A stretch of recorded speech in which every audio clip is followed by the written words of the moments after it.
team.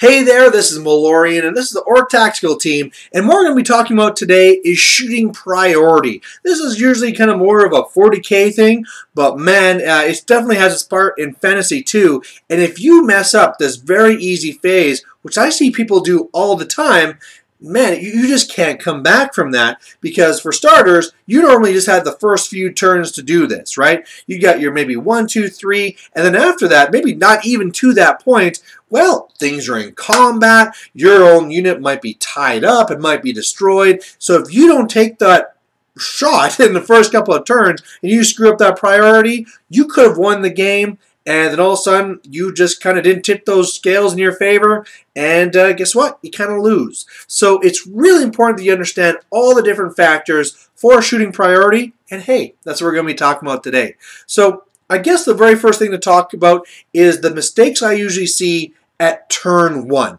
Turn 1, very simple, right? You sit in there, you won first turn, you got your gun line, you're looking across the table, you're like, hey, I see a Stegodon. I got a cannon. I am going to shoot that Stegodon. I am a genius. Give me a medal. But actually, that might not be the right thing to do whatsoever. Because especially with some of these monsters, which are slow and are going to take a while to get to you, it's like, well, yeah, I could shoot you turn 1, but you're not going to actually get to me till turn 2 or 3. So really, if I just play this a little bit smart, I can actually shoot something else that's faster, that's a bigger priority, and I'm better off overall. You know, I got time later to shoot you with this cannon. I can deal with something else that's a bigger threat now. Something that could be something else with this, let's say they're coming in and they have the Saurus Cav, right? And it's like, Saurus Cav, they're not that powerful. I mean, I'd have to go and do a grape shot. That would kind of suck. No. I want to go and I want to shoot that Stegodon, because that's where the real points are. And points are nice. I mean, don't get me wrong. We're going to come back to here, and points are pretty awesome. But you got to keep in that threat. And the whole idea of what's going to be hitting you first, right? Past this too is the whole thing when it gets to turn 2. And this is again where I normally see lots and lots of mistakes made, especially with the order of the shooting, because this is where, especially if you're a gun line, you can have a huge effect, right? Turn 1, you have some things that are out of range or they're at long range. Looking at turn 2, getting to turn 3, things are at short range. You're able to fire all your stuff into one target and really do a lot of damage.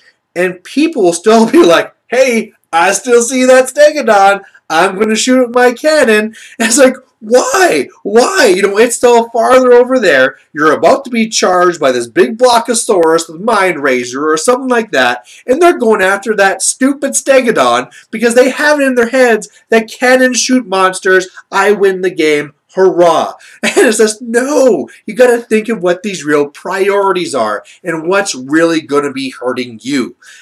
With that too, and the whole idea where everything can be shooting into one target, realize that with this, anything that has a template and can target out characters, look for those opportunities. You know, you might have something where it's like a unit of Cold One Riders, and in there is a badass Old Blood.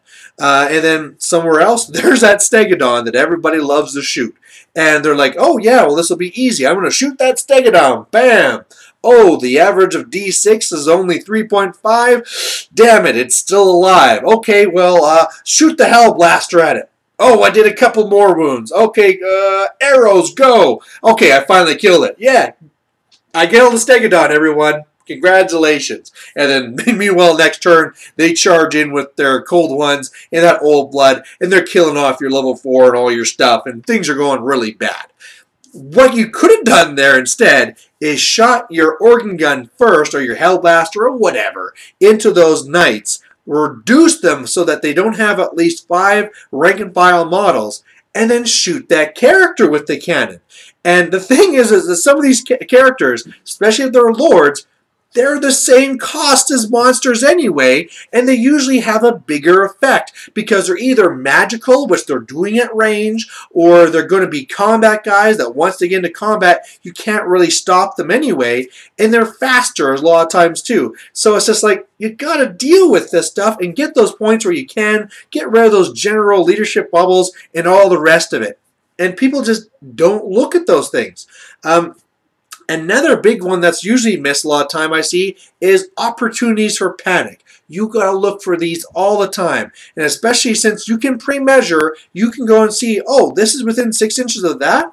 Oh, okay. Well, I'm going to go and I'm going to shoot that then, because if I shoot this chariot, that means the orcs are going to have to take a panic test, and they're by the board edge, so they might run off, and that's fantastic. I mean, sure, I could shoot the cannon into the Ragnarok, but again, 3.5 wounds is your average, and if I shoot into this chariot, I have a much better chance I'll actually get some points from this and actually affect something. And at the same time, there's that opportunity for panic to really go, and this whole unit goes off the board, and I'm getting tons of points anyway. So look for that, especially back when you got war machines or something like that too. Or if you're looking at Mournfang or Demigriff, where they have 4 of them and they're away from that leadership bubble, man, go and sure, you could shoot that cannon into the steam tank, but don't on that early turn. Shoot that at the Demigriff, kill that guy, cause that panic test, and the whole thing could go and run off the board,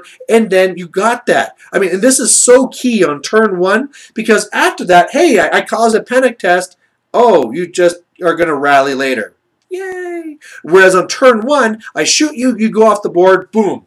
Points in the bank, I got this. So really look for those opportunities for panic. Look for those opportunities to be killing off these characters by mass shooting. You got to keep this stuff in mind, how that's going to be threatening you. I mean, here's another one, enemy cannons, right? If I'm up against another Empire player, I'm not going to shoot the steam tank first because, again, 3.5 wounds, blah, blah, blah. I have to do 10 wounds to actually stop 1 cannon. My cannons are going to shoot your cannons so that your cannons are done, right? You are scoring no more points, and meanwhile, on my turn 2, okay, now I can be shooting at something else and doing that stuff, whereas your cannons are done. So always look, again, like I said, they're the biggest threat. Those cannons are going to shoot you right away.